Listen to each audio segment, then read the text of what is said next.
Hello friend, welcome back to the my channel. So दोस्तों, हम लोग जनरल साइंस के मॉक टेस्ट को स्टार्ट किए थे। आज ये हमारा मॉक टेस्ट नंबर दूसरा होगा। इससे पहले पहला मॉक टेस्ट में आप लोगों ने काफ़ी अच्छा रिस्पॉन्स दिया, तो इसके लिए मैं आप लोगों का थैंकफुल हूँ।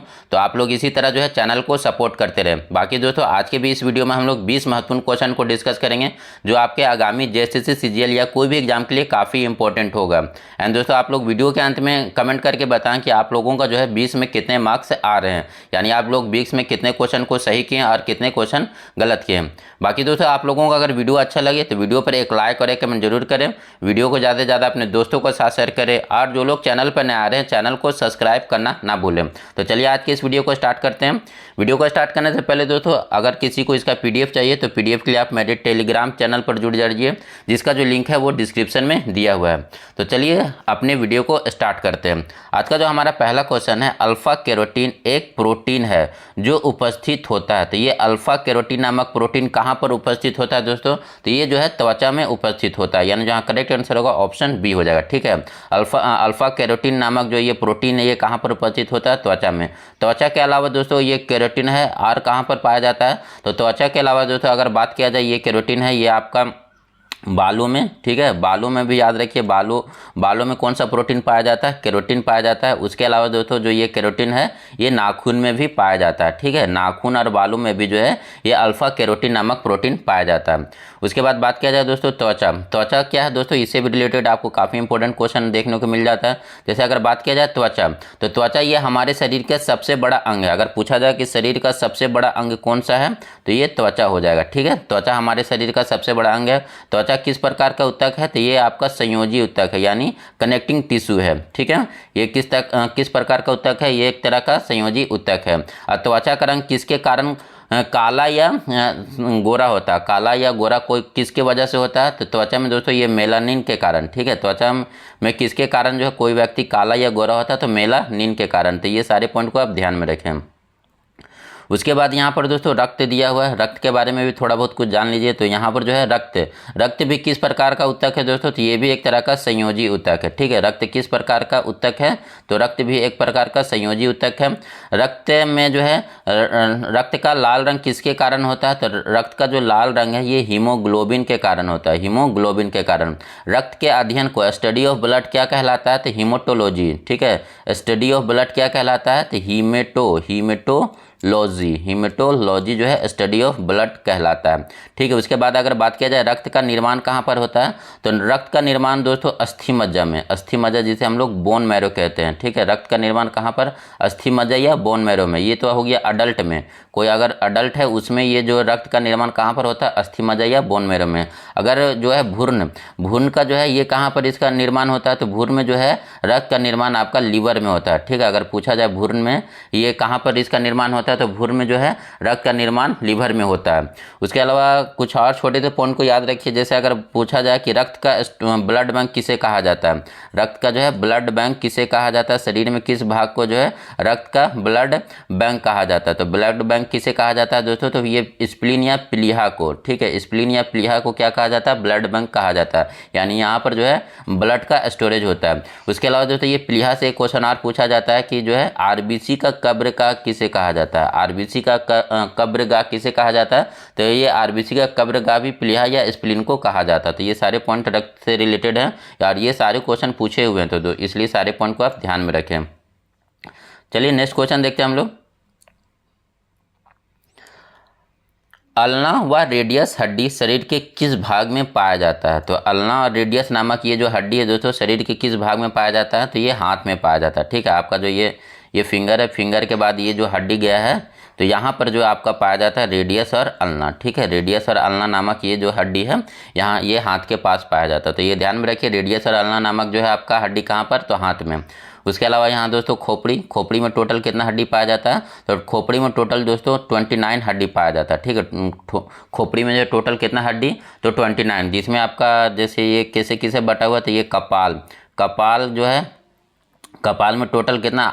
8 हड्डी पाया जाता है। उसके बाद आपका फेशियल बोन। ठीक है, फेशियल बोन आपका 14 होता है। उसके बाद ईयर बोन यानी कान की हड्डी 6 होते हैं दोनों तरफ मिला के।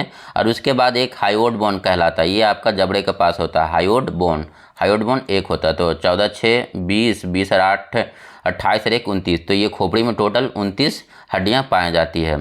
ठीक है, उसके अलावा दोस्तों ये पैर वाला भी आपका यहाँ पर क्वेश्चन पूछा जाता है। तो पैर में आपका 2 तरह का हड्डी पाया जाता है, तो ये आपका नाम याद रखिए इसका, टीबिया। ठीक है, टीबिया और फेबुला। तो अगर पूछा जाए टीबिया और फेबुला नामक जो है ये कहाँ पर पाया जाता है, टीबिया और फिबुला नामक जो हड्डी है कहाँ पर पाया जाता है, तो पैर की हड्डी। ये आपका जो ये वाला जो पार्ट होता है यहाँ पर टीबिया और फिबुला हड्डी पाया जाता है। उसके बाद ये तो यहाँ पर ये हो गया टीबिया फिबुला। उसके बाद यहाँ पर आपका ये नी होता है, और नी के बाद आपका क्या पाया जाता है दोस्तों, तो नी के बाद आपका जो जांग का हड्डी उसे हम लोग फीमर कहते हैं। ठीक है, नी के बाद जो हड्डी पाया जाता है उसे क्या कहा जाता है, फीमर कहा जाता है। ठीक है, तो ये याद रखिए, नी के बाद जो ऊपर वाला सबसे हड्डी होता है जिसे हम लोग जांग की हड्डी कहते हैं, जांग की हड्डी को हम लोग फीमर कहते हैं। और ये फीमर दोस्तों हमारे शरीर का सबसे बड़ा हड्डी और सबसे स्ट्रॉन्ग हड्डी है। ठीक है, फीमर हमारे शरीर का सबसे बड़ा और सबसे स्ट्रॉन्ग हड्डी है। इसके अलावा दोस्तों अगर बोला जाए हमारे शरीर का सबसे मजबूत हड्डी कौन सा है, तो मजबूत हड्डी जो है आपका जबड़े का हड्डी को कहा जाता है। ठीक है, स्ट्रॉन्ग फीमर हो जाएगा। और सबसे सख्त मतलब कठोर जो हड्डी होता है ये जबड़े का हड्डी होता है। चलिए नेक्स्ट क्वेश्चन को देखते हैं हम लोग। 6 ओम के प्रतिरोध को किस प्रकार जोड़ा जाए कि इनका समतुल्य प्रतिरोध 9 ओम हो जाए। ठीक है, तो यहाँ पर 6 ओम का दोस्तों 6 ओम का 3 रजिस्टेंस दिया हुआ है, तो इसे हम लोग किस तरह जोड़े कि ये जो इसका टोटल रजिस्टेंस बन जाए 9 ओम का। ठीक है, तो ये देखिए ऑप्शन के अनुसार चेक कर लेते हैं। तो तीनों को श्रेणी क्रम में लगाएंगे, तो अगर श्रेणी क्रम में अगर तीनों को जोड़ेंगे दोस्तों, ये आपका रजिस्टेंस है, इस तरह से ये श्रेणी क्रम में जोड़ाता है। अगर हम तीनों को श्रेणी क्रम में जोड़े R1 R2 और R3, तो ये 6 6 6, तो इसमें क्या होगा श्रेणी क्रम में, तो R सीरीज जो होता है R1 plus R2 plus R3, तो ये 6 12 क्षेत्रीय 18, तो ये तो 9 नहीं आएगा, तो ये पहला गलत हो जाएगा। उसके बाद अगर दूसरा ऑप्शन क्या है, तीनों को समानांतर में जोड़ा जाए, तीनों को समानांतर क्रम में जोड़ा जाए, तो ये समानांतर क्रम में कनेक्शन कुछ इस तरह से होगा। तो आर समानांतर का जो आर पैरेलल का वैल्यू होता है दोस्तों 1/R1 plus 1/R2 plus 1/R3। ठीक है, तो ये समानांतर श्रेणी का फॉर्मूला होता है। तो ये 6 6 6, तो 1/6 प्लस 1/6 प्लस 1/6, तो ये 6/3 यानी 1/2। 1/2 जब आर इक्विवेलेंट निकालेंगे तो ये 2 ओम हो जाएगा, यानी ये भी यहाँ पर नहीं होगा। तो अब देखिए इसमें क्या कर सकते हैं दोस्तों, तो यहाँ पर हम लोग क्या करेंगे, कोई 2 को हम लोग पैरेलल में जोड़ेंगे। ठीक है, कोई 2 को पैरेलल में जोड़ दिए और इस कनेक्शन को फिर ये इसका जो समतुल्य आएगा उसको सीरीज में जोड़ देंगे, तो ये 6 हो जाएगा, ये 6 हो गया, ये 6 हो गया। तो ये 6 6 को अगर पैरेलल में जोड़े तो 1/6 प्लस 1/6, ये हो जाएगा आपका 2/6। 2/6 यानी 1/3। 1/3 का मतलब इसका इक्विवेलेंट ये 3 हो जाएगा। तो अब ये जब इक्विवेलेंट 3 हुआ तो इसको फिर हम 6 के साथ सीरीज में जोड़ देते, तो 3 और 6 9 हो जाएगा। यानी 2 को हम पैरेलल में जोड़ेंगे और 1 को सीरीज में जोड़ेंगे, यानी जहाँ करेक्ट आंसर होगा ऑप्शन सी हो जाएगा। कोई 2 को हम लोग किस में जोड़ेंगे, पैरेलल में, और 1 को श्रेणी में यानी सीरीज में जोड़ेंगे। तो इस तरह का क्वेश्चन आप जरूर जो है न्यूमेरिकल के लिए याद ध्यान में करके रखें, क्योंकि इस तरह का क्वेश्चन आपको जरूर पूछेगा। चलिए नेक्स्ट क्वेश्चन देखते हैं दोस्तों।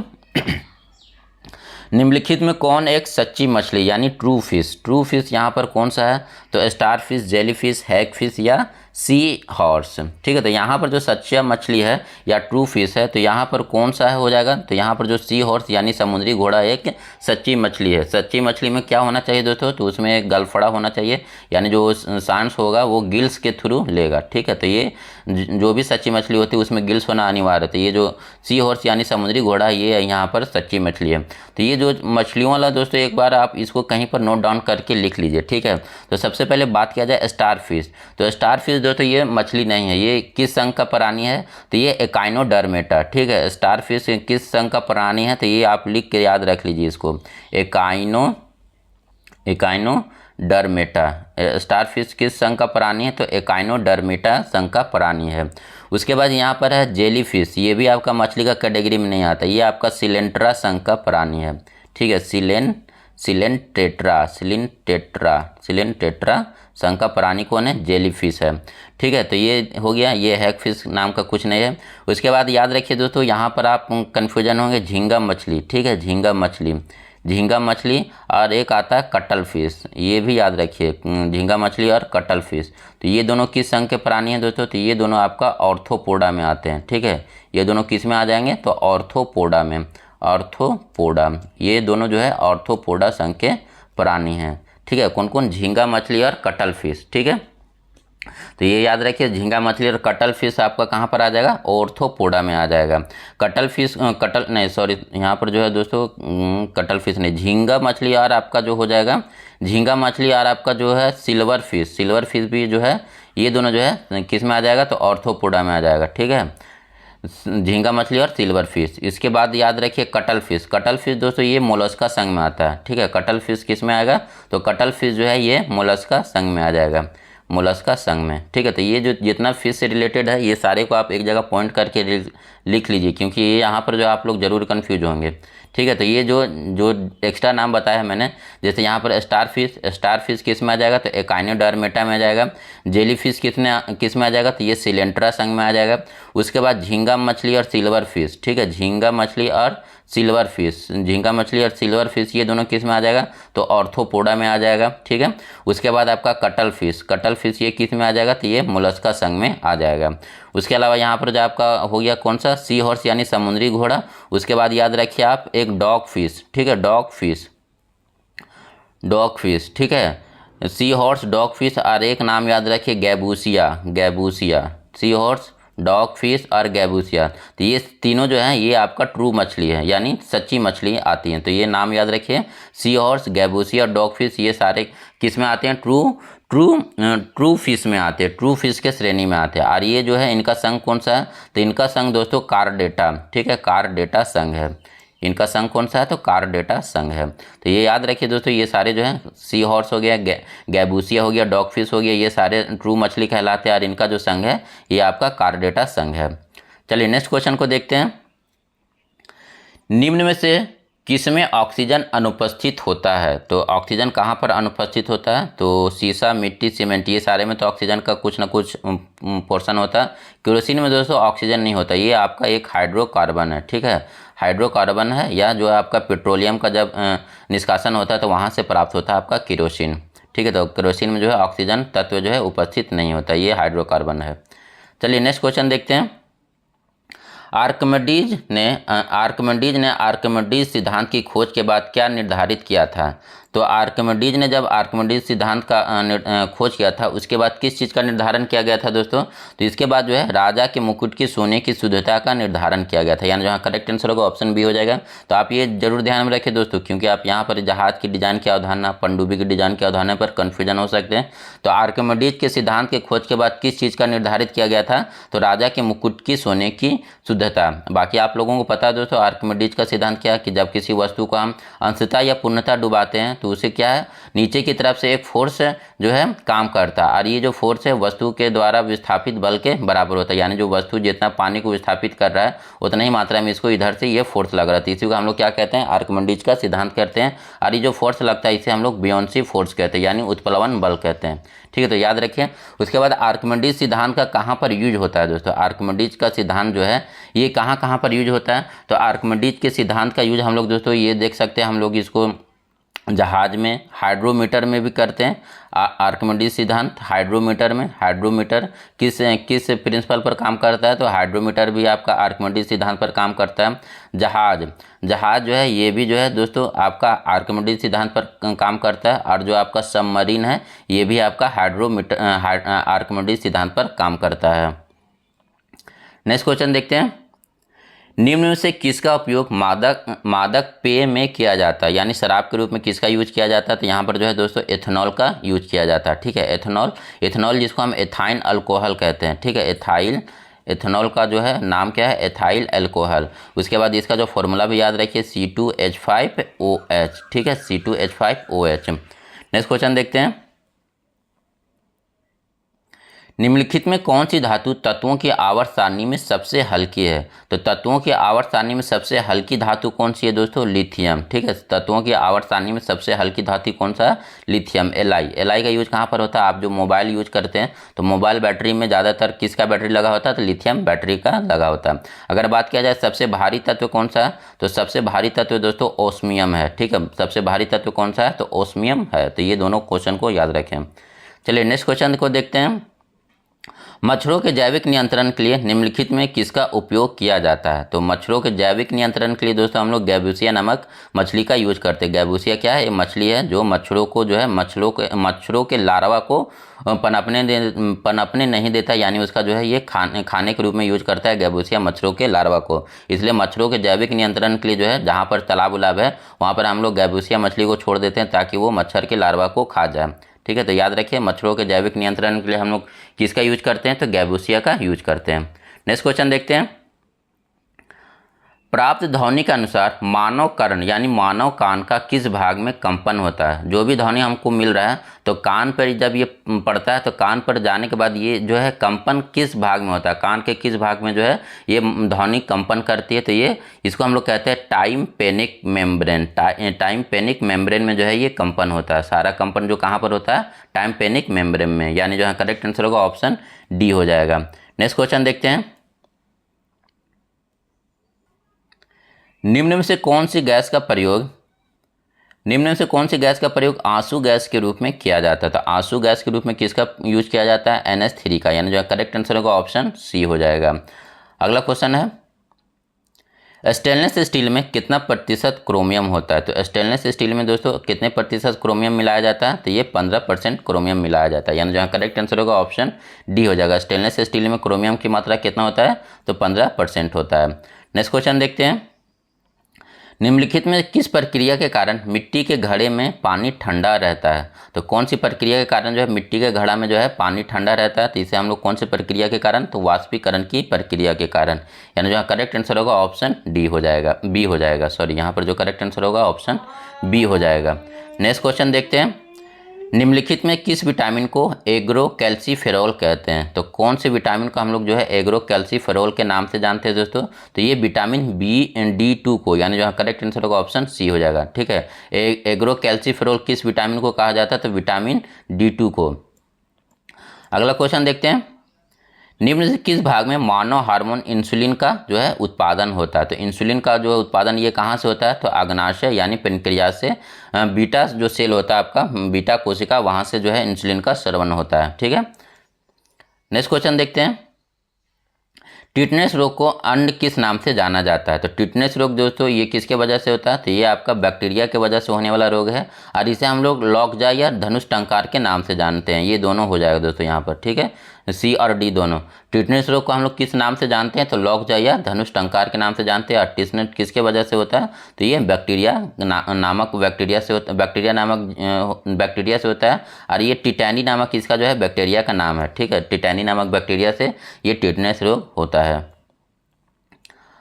नेक्स्ट क्वेश्चन है, किस रेडियो आइसोटोप का प्रयोग ट्यूमर का पता लगाने में किया जाता है? तो यहाँ पर जो है ट्यूमर का पता लगाने में किस आइसोटोप का यूज किया जाता है? तो आर्सेनिक 74, यानी जो करेक्ट आंसर होगा ऑप्शन 1 हो जाएगा। ठीक है, किस रेडियो आइसोटोप का यूज जो है ट्यूमर को पता लगाने में किया जाता है? तो आर्सेनिक 74। और कोबाल्ट 16 का यूज कहाँ पर किया जाता है दोस्तों? तो ये कैंसर के उपचार में। कोबाल्ट 60 का यूज कहाँ पर? कैंसर के उपचार में। कार्बन 14 का यूज दोस्तों, तो ये जीवाश्म के जो है आयु पता करने में कार्बन डेटिंग का यूज किया जाता है, या कार्बन 14 का यूज किया जाता है।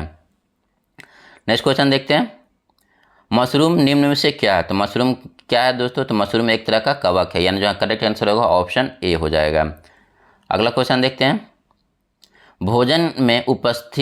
भोजन में किसकी उपस्थिति का परीक्षण करने के लिए आयोडीन का यूज किया जाता है? ये काफ़ी इंपॉर्टेंट क्वेश्चन है दोस्तों, ये आपको हर एग्जाम में देखने को मिल जाएगा।